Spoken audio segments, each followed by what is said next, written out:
Good evening. आज हम बात करेंगे ज़मींदार्स और जोतेदार्स के बारे में। ज़मींदार्स और जोतेदार्स का जिक्र आता है हमारी 18th सेंचुरी के ब्रिटिश इंडिया में, जब ज़मींदारों को के पास जागीर तो बहुत होती थी, लेकिन अनफॉर्चुनेटली उन जागीरों में उनसे ज़्यादा जो पावर और इन्फ्लुएंस होता था वो होता था जोतेदार्स का। अब आज हम बात करेंगे कि जब ब्रिटिशर्स ने परमानेंट सेटलमेंट स्टार्ट की थी लेट 18th सेंचुरी में, उन्हें लगता था कि ये जितनी भी टेरिटरीज ज़मींदार के अंडर हैं, या यूँ कहे ज़मींदार के अंडर जितनी भी विलेजेस होते हैं, उन सब पे ज़मींदार की बड़ी अच्छी पकड़ है। ठीक है, बट रियलिटी में ऐसा नहीं था। ज़मींदार उस टाइम पे ऐसे होते थे कि जिनको जैसे ज़मींदारी दे दी 10 गांव की, ठीक है ना। जैसे मान लीजिए हम एक कोई ज़मींदार है, उसके पास है 10 गांव की ज़मींदारी, ठीक है, उसके अंडर 10 विलेजेस हैं। तो उसका काम क्या होता था? उसका काम होता था उन 10 विलेजेस को या उन 10 गांव को एडमिनिस्टर करना, यानी कि वहाँ पे उसकी पूरी लॉ एंड ऑर्डर को मेंटेन करना, जितने भी प्रॉब्लम्स या इश्यूज हों उनको सॉर्ट आउट करना, वहाँ का लगान इकट्ठा करना और सरकार तक पहुँचाना। ठीक है, एक काम इसका ये था, अपार्ट फ्रॉम एडमिनिस्ट्रिंग टेरिटरीज, कि ये यहाँ से रेवेन्यू भी कलेक्ट करती थी। लेकिन एक बहुत इम्पॉर्टेंट बात यह है कि ये इन 10 के 10 गांव की लैंड होल्ड नहीं करती थी। ये मेजर डिफरेंस है। लैंड जो होती थी ज़मींदार की, किसी एक गांव में प्राइवेट कोई अपनी होल्डिंग होती थी तो होती थी, वहाँ उस पर्टिकुलर एरिया में उसका कोई इन्फ्लुएंस है तो है। अदरवाइज़ बाकी जो गांव उसकी ज़मींदारी के अंडर आते थे, उसमें ज़मींदार की उतना इन्फ्लुएंस नहीं होता था जितना कि जोतेदार्स का होता था। ठीक है, तो जोतेदार्स बेसिकली, अगर आप बहुत आसान भाषा में समझना चाहो तो उनको कहेंगे रिच पेजेंट्स, कुछ ऐसे किसान जो बहुत ही अमीर हुआ करते थे। ठीक है, अब पहले हम ज़मींदारों को समझ लेते हैं, फिर हम इस पॉइंट पे आएंगे कि जोतेदार्स बेसिकली क्या थे। ठीक है, तो ज़मींदार का बेसिक काम यही था कि उसने लॉ एंड ऑर्डर मेंटेन करके रखना है उन गांव में या उन एरियाज़ में या उस लैंड पे जिसकी ज़मींदारी उसे दी गई है, और सरकार के लिए वहाँ से लगान वसूल करना है। ठीक है, ज़मींदार या तो अर्बन एरियाज़ में रहते थे या अपने ही गांव में रहते थे। अब वो 10 गांव तो नहीं हो सकते ना।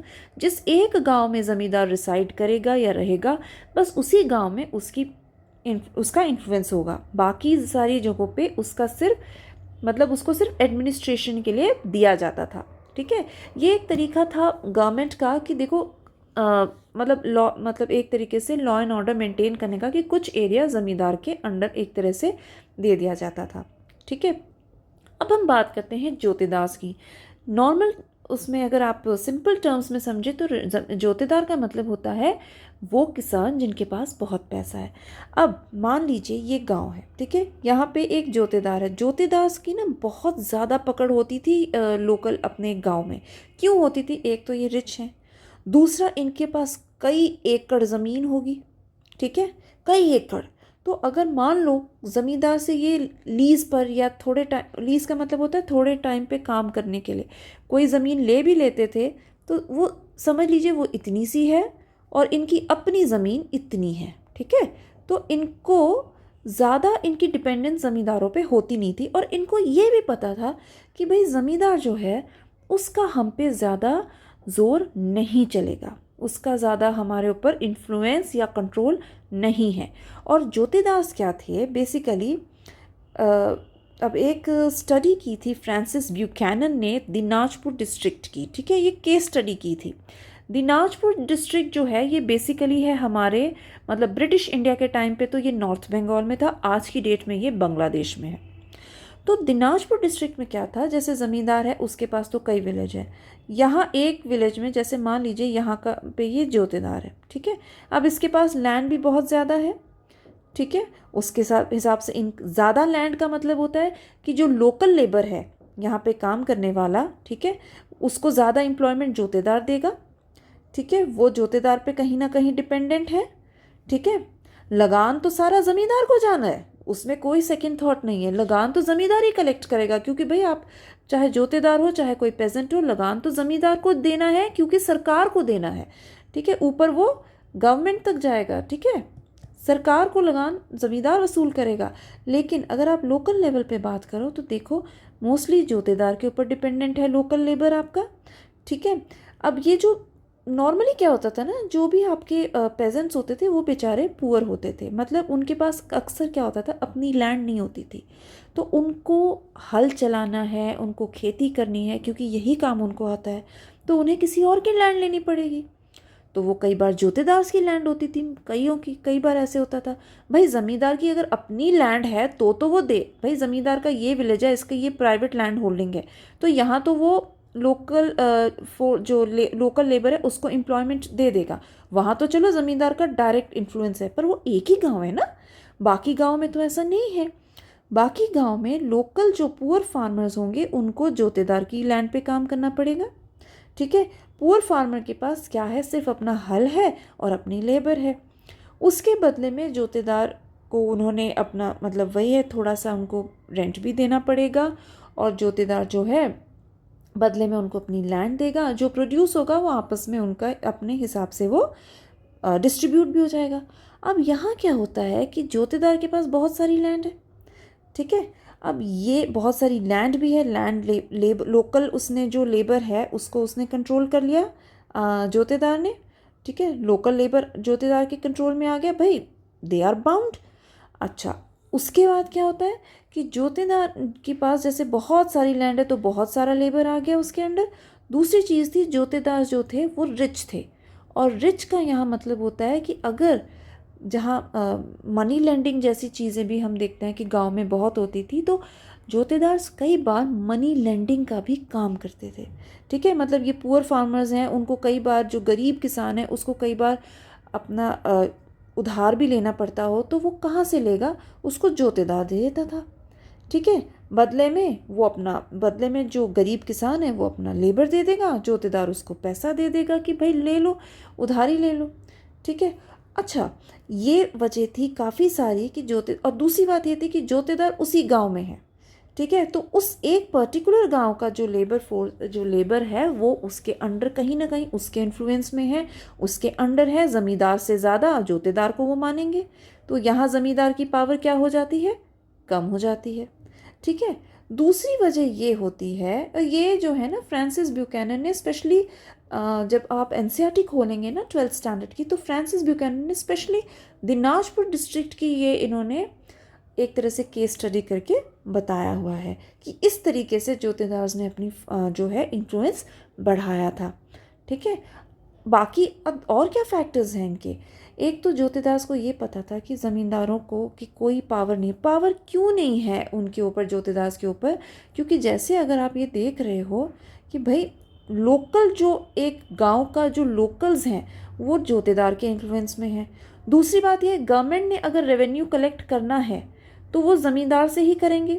अगर ज़मींदार ने टाइम पे रेवेन्यू पे नहीं किया तो ज़मींदार की ये जो सारी ज़मींदारी है, ये जो 10, 12, 13, 14 जितने भी गांव उसके अंडर हैं, जो जितनी भी टेरिटरी उसके अंडर है, वो सारी गवर्नमेंट छीन लेगी और कहीं उसको ऑक्शन पे या उसमें नीलामी में लगा देगी। तो ज़मींदार ही रिस्पॉन्सिबल होगा गवर्नमेंट को रेवेन्यू देने में।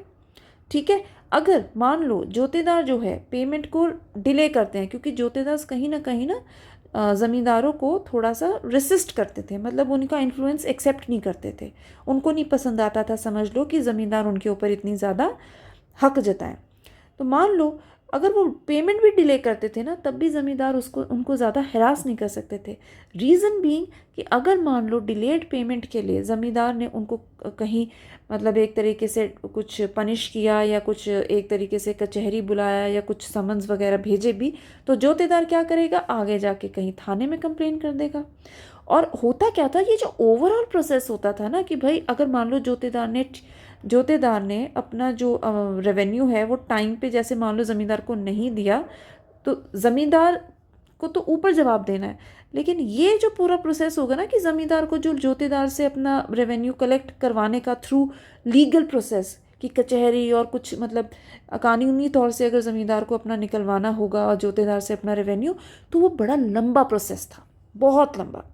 ठीक है, तो इसलिए डिलेड पेमेंट में भी नुकसान किसका होता था? ज़मींदार का।